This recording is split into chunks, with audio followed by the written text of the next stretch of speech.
Right, so you've signed up for the 200K event, and here's a little bit of details about some stuff that you might need to know, stuff that you might want to know, and maybe some stuff that you would rather not know. But anyways, here's we go. So, leg one.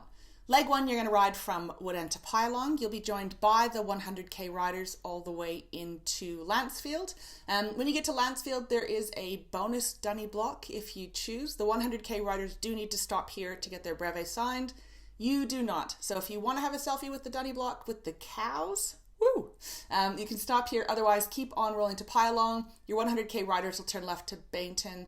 You guys are going to turn right and head up to Pylong. Absolutely cracking road. This is one of my absolute favorite roads to ride on the whole course, which is right at the beginning. And you will end up in Pylong after a lovely downhill and then a little cheeky wall and then another downhill. When you get into Pylong, there is really not that much around the area. I think there's a Pylong general store. I've never stopped there because it's not really open very consistently. So I tend to carry my own food. So I would suggest that you carry food for this particular stop.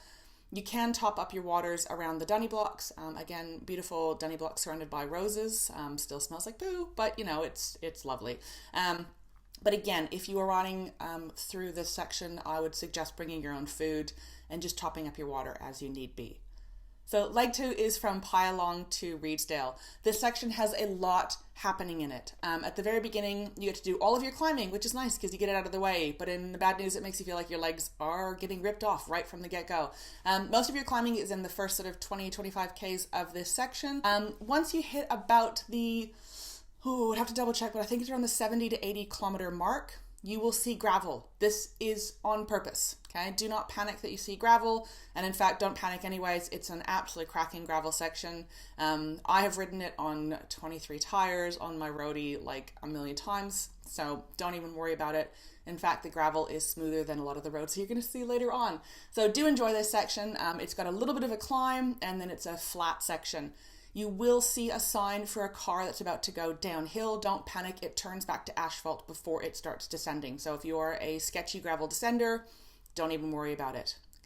There is the monument on the right hand side if you want to stop and have a look at some interesting information on Australia's first flight. Other than that, just keep on going. Keep in mind there's not that much in terms of edges on this particular road, so just keep an eye out for cars and just be safe. There's lots of potholes on this section, so just keep your eyes open and your wits about you. In this section, you will have a lovely little climb, which feels a little bit interesting because you've been descending for such a long time.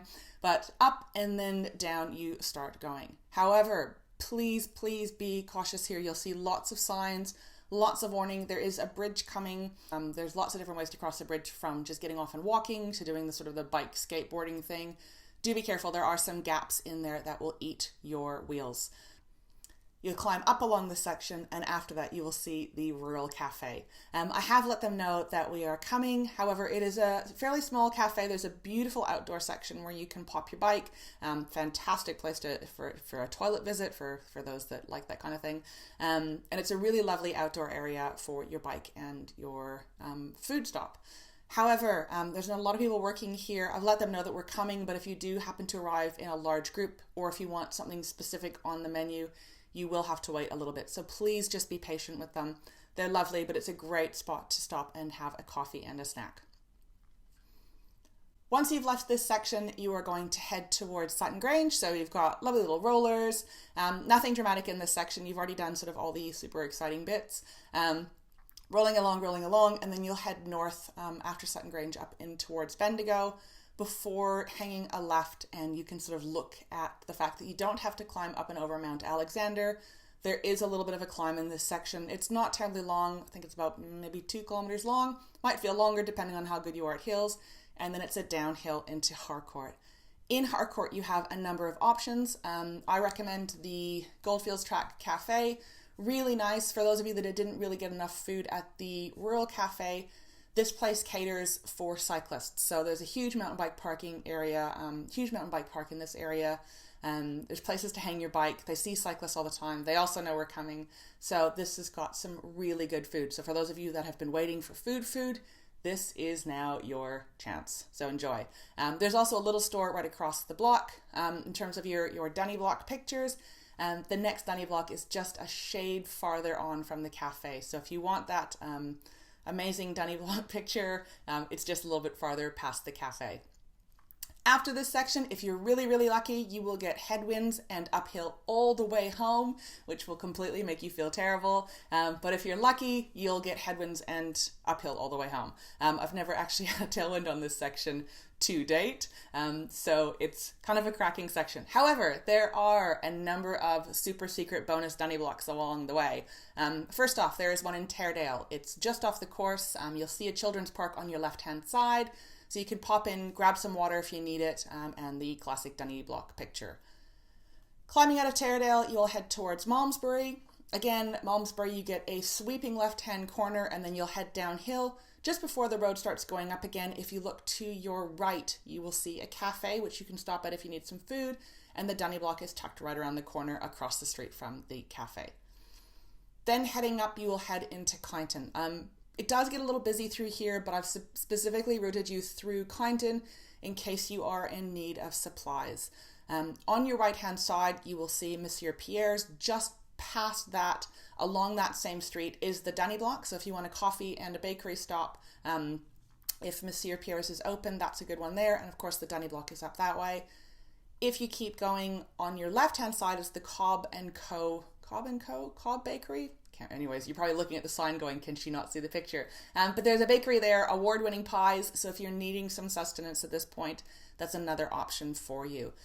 At the next set of lights, the major lights, I know, first light's in like 180 Ks, it's pretty exciting. You'll turn left onto the street, and a little bit further up there, there's also a BP. So if you do need supplies from a servo, if you're the old school Audax, you need to go see the servo, there's a servo here in Clinton. After that, it's not too terrible to get back into Woodend. One Dunny block left, pretty much right where you started, and that's it. That's your 200K. When you have finished the event, there's a very good chance that I won't be around. I will show you at the rider briefing where I have parked my car. I will leave one of the windows open. If you can just fill in your brevet, finish all the dates and the times with all of the signatures, and then slide it in my car window, and I will pick it up later on that evening. And after you've thrown your brevet in my car window, depending on what time you finish, you've got a couple of options. Most likely, the cafes will all be closed, but if you look across the street from the clock tower, you'll see the Holgate pub, or you can get a pub lunch, pub dinner, and they've got an amazing selection of brews on tap that you might enjoy at the end of your ride. Really hope you enjoy the 200. My mobile number is on your brevet card. If you have any problems, give me a call, and I will try to sound sympathetic. Enjoy.